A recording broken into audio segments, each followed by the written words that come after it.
हाँ जी, कैसी गर्मी है। सोचो कल मैं इसमें स्कूटर चला के आया था, हालत ख़राब हो गई ना। तो जी पहुंच गए हम लोग सीधा SSR FBV। कैसे है भाई साहब, काम कहाँ तक पहुंचा? बना दिए सर, अभी बिजी कर दिए थे वो। अच्छा, नमस्कार जी। चलो जी देखते हैं कि भाई साहब ने कहाँ तक काम निपटाया है। ओके, ये पीछे फुट रेस्ट इन्होंने इस तरीके से बनाया है। इस पे ना खराब होता है, गाड़ी ठोकर मारता है ना। नहीं, गाड़ी तो ठोकर मारता है लेकिन इस पे चालान हो जाएगा ना। ना चलान नहीं है। पीछे पे चालान नहीं है। छोटा सा बनाते ना। ये तो बहुत बड़ा लग रहा है। फोटो में डाल देना। चलो जी देखते हैं अभी आके ये वाला काम हुआ है, आगे क्या क्या करेक्शन कराते हैं।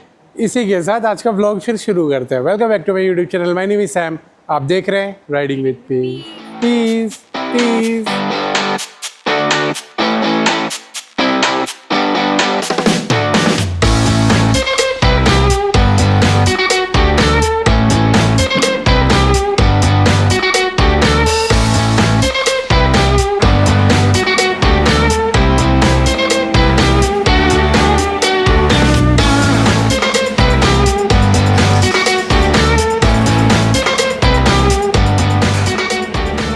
दोनों ने एक साथ एंट्री लिया है। तो जी हमारी यहाँ पे एक ट्रे रेडी हो गई है। अब ये किस लिए हुई है ये मैं आपको थोड़ी देर में बताऊँगा। बाकी ये हमारा पाउडर कोटिंग होके आ गया है, जो पीछे का हमने रैक बनवाया था। देख लो जी कल कैसा लग रहा था, अब ये फाइनल लुक हो चुका है। इसके ऊपर पाउडर कोटिंग हो चुकी है, तो जब ये लग जाएगा बहुत सुंदर लगेगा। और उसके साथ साथ में ये हमने बनाई है एक ट्रे, जो हमारी वॉशरूम ट्रे के लिए काम आएगी। तो ये हमने SS की बनवाई है, तो इसको अभी बस वेल्डिंग करेंगे, फिर पेंट करेंगे, तो ये हमारी रेडी टू यूज़ हो जाएगी। किस तरीके से इंस्टॉल होगा ये आपको कमिंग डेज में पता लगेगा। तो आपने देख ही लिया कि ये किस तरीके से बनी है। इसके लिए बड़ी बड़ी मशीनों की ज़रूरत थी, क्योंकि बैंड करना पड़ता है, क्योंकि प्रॉपर लाइनिंग होनी चाहिए। तो इसीलिए ये वाली चीज़ें हम वर्कशॉप से काम करा रहे हैं, जिसमें हमें मदद कर रहे हैं सुभान भैया। और अब बस इसको इंस्टॉल करते हैं। यहाँ पे होल होगा कब्जे के अंदर, क्योंकि जितना भी वेट आएगा वो हमारा यहाँ कब्जे के ऊपर आएगा। गेट पे बस छोटे छोटे होल किए जाएंगे ताकि इसको बैलेंस किया जा सके। जो भी स्टपनी का वेट होगा वो हमारे कब्जे के ऊपर होगा, जिसकी वजह से ये गेट लटकेगा नहीं। तो जी यहाँ पे भैया ने बिट चेंज कर लिया, जिससे ना चूड़ी बनाई जाती है। तो जो ये होल किया है ना, इसके अंदर अभी चूड़ी बनाई जाएगी ताकि नट बोल्ट कसे जा सके। तो ये नट बोल्ट को टाइट और लूज़ करने का ऑप्शन बनाया जा रहा है। तो ये भी हम ले लेंगे अभी एक टूल घर जाके, ताकि अगर अपने को अंदर कुछ भी करना हो, हैवी नट बोल्ट वाला सिस्टम करना हो, तो चूड़ी बनाने के काम आएगा।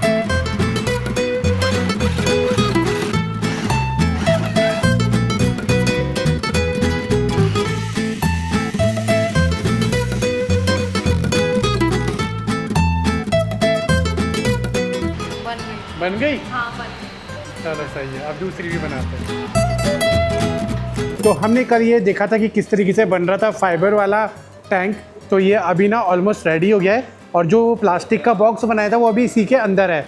तो अभी देखते हैं कि भैया इसको कैसे निकालेंगे बाहर, और ये किस तरीके से जॉइंट होगा वापस से। तो भैया लिया है हथौड़ा छेनी, अब उसके साथ ठोक कर अब इसको निकालेंगे।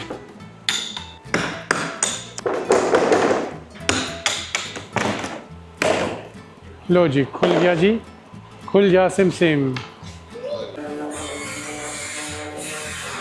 तो दोस्तों कल भी हम लोग काम करा रहे थे यहाँ पे, तो बहुत ज़्यादा टाइम हो गया था, लेकिन आज तो उससे ज़्यादा टाइम हो गया है ना। लेकिन आज हमारा एक ऐसा काम पूरा हो गया है जो इसकी बहुत ज़्यादा ज़रूरत थी। सही बात है। नहीं तो ये दोनों ना पीछे बैठ रहे थे और मुझे सच में ना ड्राइवर जैसा फील आ रहा था। अब एटलीस्ट हेल्पर तो हमारे साथ में बैठ जाएगा, क्योंकि हमारे यहाँ पे कंडक्टर सीट लग चुकी है। तो दोस्तों देख लो इतनी लेट तक हमारा काम चल रहा है, और हमारे साथ सुभान भाई साहब लगे हुए हैं कंटिन्यू और काम करा रहे हैं, क्योंकि इसके बाद हमें निकलना है कहीं और। तो ये काम कराना बहुत ज़रूरी है। तो पीछे का हमारा स्टपनी का काम हो गया, और ये हमारी साथ वाली सीट भी लग गई। तो कोई अब दिक्कत वाली बात नहीं है। अब आराम से हम लोग ट्रिप कर सकते हैं, कहीं भी जाना हो जा सकते हैं।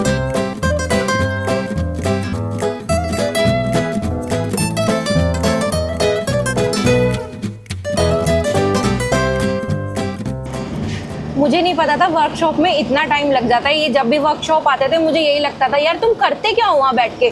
कल भी तुम गए थे रात को, इतना लेट आए, और अब भी इतना लेट। तो मैंने सोचा चलो आज मैं भी चलती हूँ, देखती हूँ एटलीस्ट ये करते क्या पता मज़ा आता होगा वर्कशॉप में बैठ के। अगर मुझे पता होता ना इतना टाइम लगता है, तो फिर तो मैं घर पे ही आराम कर रही होती। सही है भाई, सही है। अब अच्छा लग रहा है कि को पैसेंजर सीट लग गई है, नहीं तो पीछे बैठ के जा रहे थे तो ऐसा लग रहा था कि पैसेंजर की तरह कहीं घूमने जा रहे हैं बड़ी गाड़ी में और ड्राइवर गाड़ी चला रहा है। अच्छा, एक ही तो बता दें, अभी सीट बेल्ट नहीं लगाई है पूजा ने, हाँ। क्योंकि सीट के साथ सीट बेल्ट नहीं आई है, तो कल हम लोग उसको खरीद के लगवा लेंगे।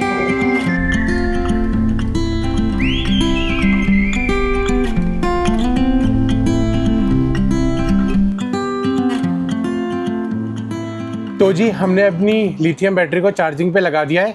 ये रहा हमारा इन्वर्टर, जिसको कनेक्ट कर दिया हमने सीधा एसी पावर से, और यहाँ पे पॉजिटिव नेगेटिव वायर हमने कनेक्ट कर दिया बैटरी के अंदर। और यहाँ पे हमारा सारा सिस्टम दिखा रहा है कि बैटरी की परफॉर्मेंस कैसी चल रही है, अभी कितने वोल्टेज हैं और किस हिसाब से चार्ज कर रहा है, चार्जिंग टाइम भी दिखा रहा है, ये सब कुछ। अभी ये सारी इन्फॉर्मेशन मैंने मैक्सवोल्ट कंपनी को भेज दी है, ताकि वो पूरा रिव्यू करके हमें बता सके कि क्या ये सही तरीके से वर्क कर रहा है या फिर नहीं। क्योंकि बिजली के काम में नो कॉम्प्रोमाइज़, हमें फुल सेफ्टी के साथ ही आगे बढ़ना है, और जो भी हमारे पास इक्विपमेंट्स हैं उनको प्रॉपर टेस्टिंग पहले करके देख लेना है, ताकि वैन बिल्ड करते टाइम और वैन के बिल्ड होने के बाद हमें कोई प्रॉब्लम फेस ना करनी पड़े। बाकी दोस्तों, कल रात को हमें पहुँचते पहुँचते 3 बज गए थे घर, रात के 3 बजे पहुँचे हम लोग घर, और कोई भी रेस्टोरेंट वगैरह खुला नहीं था। घर आके फिर खाना बनाया, खाया, फिर सुबह के 4 साढ़े 4 बजे जाके सोए, इसलिए आज सुबह 8 बजे व्लॉग नहीं आ पाया। यस बेटा, क्या हुआ, पढ़ाई कर ली? बोर लग रहा है पढ़ाई करने में? बेटा पढ़ाई तो बोर ही लगती है, अभी गेम खेलोगे तो पूरी रात भर जाओगे। इसने ना डार्क सर्कल कर लिया, देखो डार्क सर्कल इसकी आईज में, और आज इसने बहुत डांट खाई है मुझसे। और आज सुबह से मैंने इसको बिल्कुल भी फ़ोन नहीं दिया है, और आज कोई फ़ोन नहीं मिलेगा आपको, सिर्फ पढ़ाई या फिर आप अपने जो टॉयज़ है उनके साथ खेलो, ठीक है? ये बंदर की तरह मत चिपको मुझसे, ये पिए पापा की परी बनने की कोशिश मत करो। ड्रामे देख रहे हो आप, ये ऐसे करती है फ़ोन लेने के लिए, फुल टेक्निक आ गई है। चलो दोस्तों, अभी ये टेस्टिंग कर लेते हैं और कंपनी को रिपोर्ट भेज दी है। जैसे ही वहाँ से रिवर्ट आता है फिर पता लग जाएगा कि क्या ये सही वर्क कर रहा है या नहीं। बाकी अभी क्या क्या काम हुआ है ये मैं आपको दिखाता हूँ।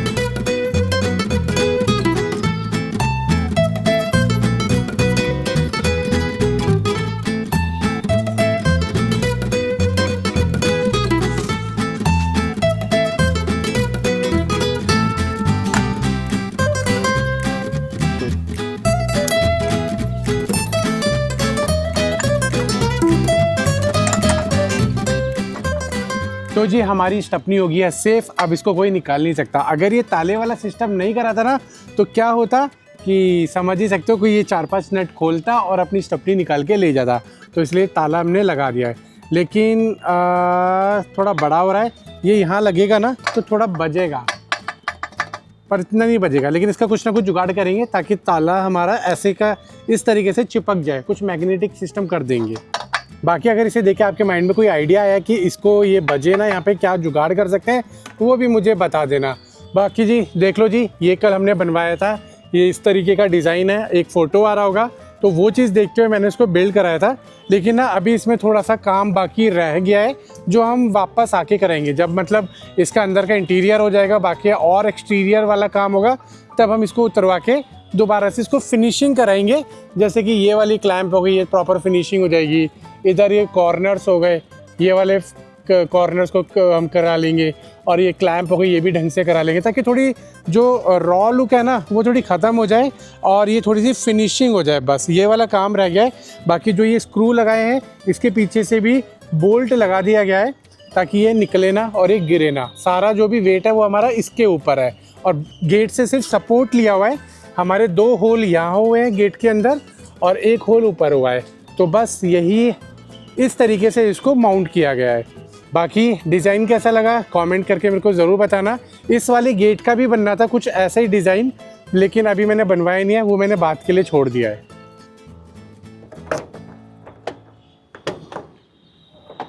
बाकी कल मैंने आपको ये अच्छे से दिखाया नहीं था। यहाँ पे हमने को ड्राइवर सीट लगवा दी है, बस इसका एक हेडरेस्ट रह गया है और साथ में इसकी बेल्ट रह गई है।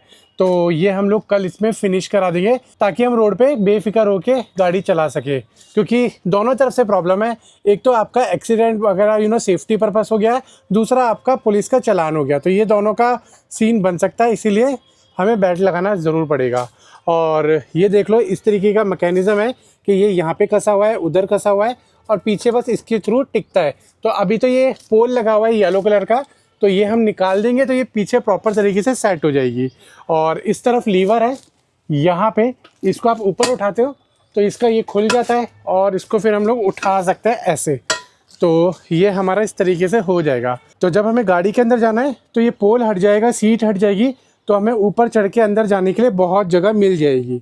तो ये वाली भी सीट हट जाएगी, ये हमने रख लिया एक अपने पास में, क्योंकि अभी जब कहीं भी जाएंगे तो ट्रैवल गुड्डा के काम आएगी और ये सेफ्टी पर्पस की वजह से हमने अभी नहीं निकाला है।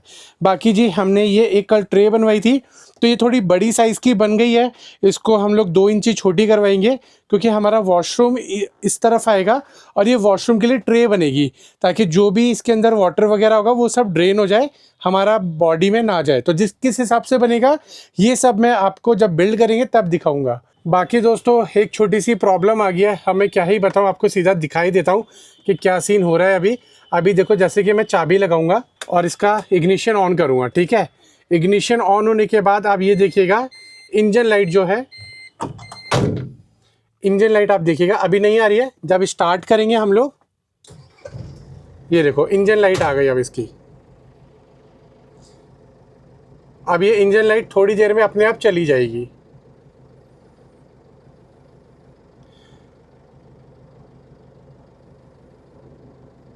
करीबन 15 से 20 सेकंड तक ये रहती है, उसके बाद ये चली जाती है। अब ये क्या सीन है क्या नहीं है मुझे समझ नहीं आ रहा है। मैंने सिर्फ 100 किलोमीटर चलाया है, क्योंकि 967 किलोमीटर ये चली हुई मिली थी, क्योंकि प्लांट से ये चल के आती है, फ्लैट बेड पर लोड होकर नहीं आती है, बाय रोड ही आती है। ये मुझे कंपनी ने पहले ही बता दिया था। तो बस 100 किलोमीटर चलाया मैंने, ये सीन अभी इसमें शुरू हो गया है। चलो अभी क्या कर सकते हैं, कंपनी में कंप्लेंट डालता हूँ, वो मेरे को देखते क्या रिवर्ट करते हैं। बाकी हालत देख रहे हो, पसीने पसीने कैसे हो रहे हैं। बस अभी 10 मिनट हुए शूट करते हुए और पसीनों से हालत देख लो कैसी हो गई है। गर्मी इतनी हो गई है, अब क्या ही करें, ये सारी चीज़ें झेलनी पड़ेंगी। अब बिल्ड कैसे करेंगे, कितनी गर्मी में करेंगे, ये तो अब पता लगेगा, जहाँ भी जाएंगे डिसाइड करना पड़ेगा कि भैया कहाँ पे जाके हम लोग इसको बिल्ड करें। ऑलराइट जी, तो मैं घर पहुंच गया हूं। अभी आपको अगर हवा की आवाज लग रही हो तो प्लीज इग्नोर कर देना, क्योंकि फैन चलाया हुआ है, गर्मी ज्यादा बढ़ गई है। तो जी गाड़ी मैंने हर्षित के घर अभी खड़ी कर दी है, क्योंकि हमारे नियर अबाउट मेट्रो का काम चल रहा है। गलियां बहुत छोटी छोटी है और बहुत ज्यादा गड्ढे हो रखे, जिस चक्कर में मैंने वैन को वहीं खड़ा कर दिया। बाकी काफी सारे लोगों के वैन को लेकर सवाल आ रहे हैं, उनके इतने सारे क्वेश्चंस हैं वैन को लेकर, तो मैंने सोचा कि इस वीडियो के एंड में आप लोगों को सारे सवालों के जवाब दे देता हूं। तो मैंने कुछ सवाल नोट कर लिए हैं, जैसा कि एक सवाल बार बार आ रहा है, क्या इस वैन को रोड पर चलाते वक्त लाइन फॉलो करनी पड़ेगी, मतलब कि एक ही लाइन में चलना पड़ेगा, या फिर हम लोग कैसे भी चला सकते हैं। देखो जो वर्जन हमने लिया है 9 सीटर, ये हमारा वाइट नंबर प्लेट में रजिस्टर होगा, तो इसके लिए कोई टाइमिंग नहीं है, इसके लिए कोई लेन नहीं है। हम इसे नॉर्मल मोटर कार की तरह चला सकते हैं, जैसे बाकी कार को चलाते हैं। दूसरा क्वेश्चन है, इसमें लाइसेंस कौन सा लगेगा। देखो जो वर्जन हमने लिया है ये वाइट नंबर प्लेट है, तो वाइट नंबर प्लेट हमारी मोटर कार के अंदर रजिस्टर हो रही है, तो ये LMV में रजिस्टर होगी, लाइट मोटर व्हीकल। तो इसके लिए जो नॉर्मल कार के लिए लाइसेंस चाहिए होता है वही इसके अंदर वर्क करेगा। अगर मैं कमर्शियल नंबर लेता, येलो नंबर प्लेट लेता, तो मुझे कमर्शियल लाइसेंस की जरूरत पड़ती। इसके लिए नॉर्मल लाइसेंस लगेगा जो हम बाकी कार के लिए यूज करते हैं, LMV। तीसरा क्वेश्चन आ रहा है कि आपने व्हाइट प्लेट ली है या येलो प्लेट। देखो अभी नंबर प्लेट तो लगी नहीं है, इसलिए काफी सारे लोगों को कंफ्यूजन हो रहा होगा, तो आप लोगों को बता दो, मैंने 9 सीटर गाड़ी ली है जो व्हाइट नंबर प्राइवेट नंबर में रजिस्टर होगी एज अ मोटर कार। अगर मैं इससे ऊपर वाले प्लेटफॉर्म में जाता तो फिर वो कमर्शियल नंबर में मुझे मिलती, तो इसीलिए 9 सीटर 30-50 व्हील बेस मैंने खरीदा है, ताकि व्हाइट नंबर प्लेट मुझे मिल सके। अगला क्वेश्चन फिर वही है कि प्राइस क्या है, कितने की पड़ी है ऑन रोड। देखो ये मुझे 18,10,000 के नियर अबाउट मुझे पड़ी है ऑन रोड। अभी फाइनल बिल नहीं आया है, क्योंकि रजिस्ट्रेशन में थोड़ा सा टाइम लगता है, तो जैसे ही फाइनल बिल आएगा तो 5-10 हज़ार ऊपर नीचे होगा, इसके अलावा और कोई इसका रेट नहीं आना है। तो 18,10,000 के नियर अबाउट ये गाड़ी मुझे ऑन रोड पड़ जाएगी। फिर इससे अगला सवाल है कि आपने AC गाड़ी ली है नॉन AC। देखो जैसा कि मैंने आपको बताया था कि 30-50 व्हील बेस में 2 वर्जन आते हैं, एक AC और एक नॉन AC, और दोनों के बीच में जो डिफरेंसेस है वो 1 लाख रुपए का है। तो मैंने AC वर्जन लिया है, जिसमें मुझे पावर विंडो भी मिली है, फिक्स्ड मिरर भी मिले हैं, साथ में उसके ऊपर की जो रूफ है वो मुझे हार्ड शेल में मिली है, और काफ़ी सारी चीज़ें चेंजेस है जो मुझे उस 1 लाख रुपए में मुझे मिल गया। तो इसके अंदर AC लगा हुआ है आगे पीछे, जिसको हम लोग एक एक करके सिंगल भी चला सकते है। उसके बाद एक और क्वेश्चन बार बार रिपीट आ रहा है कि एमसीडी टोल या ऑल इंडिया परमिट आपका चार्ज किया जाएगा या नहीं। जैसा कि मैं आप लोगों को बता चुका हूं कि ये वाइट नंबर प्लेट है, private number as a motor car, तो इसके अंदर कोई भी एमसीडी टोल या फिर कोई भी ऑल इंडिया परमिट की जरूरत नहीं है। वो सिर्फ जरूरत पड़ती है आपकी येलो नंबर प्लेट में, क्योंकि उसका टैक्स कमर्शियल में फिल किया भरा जाता है। तो ये हमारा private number white number plate है, तो इसमें इस तरीके का कमर्शियल टैक्स नहीं लगने वाला। इसी से रिलेटेड एक और क्वेश्चन आ रहा है बार बार कि क्या इसमें 3000 रुपए वाला पास फास्टैग वर्क करेगा। जी बिल्कुल, ये 9 सीटर पैसेंजर प्लेटफॉर्म में रजिस्टर हो रही है वाइट प्लेट में, इसके अंदर 3000 रुपए वाला फास्टैग वर्क करेगा, क्योंकि इसकी जो आरसी मुझे मिलेगी वो एज अ मोटर कार की तरह मुझे आरसी मिलने वाली है। तो हमारा 3000 रुपए वाला फास्टैग इसके अंदर काम करेगा। बाकी एक और सवाल आ रहा है कि सैम भाई की ये गाड़ी चलाने में कैसी है, क्या बड़ी है, क्या इसको कोई भी चला सकता है। मैं आपको लिटरली बता रहा हूँ, मैंने कल शायद ये सेकंड टाइम चलाई थी। एक बार शोरूम से लेके आया, फिर लेके गया, फिर कल चलाई है मैंने, मतलब तीसरे दिन मैंने कल चलाई है। मैं सच बता रहा हूँ, इको से ज़्यादा आसान है इस गाड़ी को चलाना। मतलब जब आप इसके हाइट पे बैठते हो ना, आपको पूरी विजिबिलिटी दिखती है लेफ्ट राइट चारों तरफ, और आप इसको बहुत बढ़िया तरीके से चलाओगे बिना किसी टेंशन के। मज़ा आ रहा है इस गाड़ी को चलाने में, कोई टेंशन नहीं है। पहले मुझे भी डर लग रहा था, जो सवाल आप कर रहे हो सेम सवाल मेरे दिमाग में थे यही सारी चीज़ों को लेके, लेकिन ये सिर्फ सवाल तब तक है जब तक आपको चीज़ या फिर आपको वो सारी चीज़ें मिल नहीं जाती है। तो मुझे मिल गई है, मैंने गाड़ी चला ली है, बहुत आसान है इस गाड़ी को चलाना, कोई डर की वाली बात नहीं है। आप आराम से 30-50 गाड़ी चला सकते हो। जब आप चलाओगे शुरू में पहली बार थोड़ी सी हेजिटेशन लगेगी, लेकिन इसे आप नॉर्मल गाड़ी से ज़्यादा आसानी से चला पाओगे। बाकी अगला कोई सवाल नहीं है, सिर्फ सजेशन है कि सैम भाई इसके ब्रेकिंग को थोड़ा सा ध्यान से चलाना, क्योंकि अभी केरला के नियर अबाउट साउथ में वलपराई में एक टेम्पो ट्रैवलर का एक्सीडेंट हुआ है ब्रेक फेल होने की वजह से। तो इसके ब्रेक बिल्कुल ख़राब है, तो देख के चलाना। देखो मैं यहाँ पे ये बोलना चाहूँगा कि सभी गाड़ियों के एक्सीडेंट होते हैं, ऐसी कोई गाड़ी नहीं जिसका आज तक कभी एक्सीडेंट ना हुआ हो, किसी कंपनी की ऐसी कोई गाड़ी नहीं है। ब्रेकिंग और ये सब कुछ होना एक इंसिडेंट होता है कि जब किसी के साथ होना होगा तो कितनी भी बड़ी कितनी भी अच्छी गाड़ी होगी आपका उसमें हो ही जाएगा। हाँ, ये आपका सजेशन मैं बिल्कुल अपने दिमाग में रखूँगा कि इसकी ब्रेकिंग डाउन हिल करते हुए मैं हमेशा इंजन ब्रेकिंग यूज़ करूँ और इसके ब्रेक को प्रॉपर देखते हुए चलाऊँ। अगर आपको याद हो तो जब हम लोग लद्दाख गए थे तो हम लोग जब चांगलांगला पास से नीचे उतरे थे, इको के भी ब्रेक फेल हो गए थे, लेकिन मुझे पहले पता लग गया था तो इसीलिए मैंने गाड़ी को साइड में लगा लिया। अगर मैं उसको कंटिन्यू चलाता तो शायद मेरा भी आगे जाके एक्सीडेंट हो जाता। तो ये छोटी छोटी चीज़ें होती है जो ड्राइविंग करते टाइम हमें खुद पता लग जाती है। बाकी आप लोगों का ये सजेशन मैं अपने दिमाग में रखूँगा कि हमेशा डाउन हिल जाते टाइम इसके ब्रेकिंग का पूरा ध्यान रखूँ और इंजन ब्रेकिंग के थ्रू इसको मैं डाउन हिल से डाउन करूँ। बाकी दोस्तों बस यही सवाल थे आज के। बाकी और भी कोई क्वेश्चन हो तो कमेंट कर देना, मैं वीडियो के एंड में आप लोगों के साथ अपना जो भी मेरे को एक्सपीरियंस है वो मैं शेयर कर दूंगा, जो भी मुझे नॉलेज मिल रहा है वो मैं आपके साथ शेयर कर दूंगा। बाकी अभी दिल्ली के अंदर बहुत ज़्यादा गर्मी हो गया, बाहर खड़ा होना बड़ा मुश्किल हो रहा है, 40+ डिग्री टेम्परेचर जा रहा है। अभी समझ नहीं आ रहा है कि मैं वैन कैसे बिल्ड करूँगा, क्योंकि जब हमने सोचा था मिलने का तब टेम्परेचर अलग था, अभी वेदर बिल्कुल अलग है, तो अब सिचुएशन थोड़ी बदल गई है। तो अगर आप लोगों की नॉलेज में कोई ऐसी लोकेशन हो कि हॉल टाइप का कवर हो कि मेरी वैन चली जाए और मैं अपना अंदर उसको बिल्ड कर सकूं, तो प्लीज़ मुझे कांटेक्ट कर मुझे ज़रूर बताना। ईमेल आईडी आ रही होगी, ईमेल आईडी पे मेरे को कांटेक्ट कर लेना, मैं आपसे बात कर लूँगा। और लेकिन ऐसी जगह हो कि कोई इंटरफेरेंस ना हो, कोई भी डिस्टर्बेंस ना हो, बस मैं अपनी वैन को बिल्ड करूँ, डेट्स इट। बाकी जो भी रेंट वगैरह की बात होगी वो हम लोग कॉल पे डिस्कस कर लेंगे। बाकी इस वीडियो को यहीं तक रखते हैं और कल से फिर अपना तैयारी करते हैं वैन बिल्ड करने की और शुरू करते हैं अपना एडवेंचर वैन बिल्ड प्रोसेस का। चलो अब कल सुबह उठते हैं और कुछ नया धमाकेदार काम शुरू करते हैं। मिलते हैं फिर अगली वीडियो में। Till then good bye.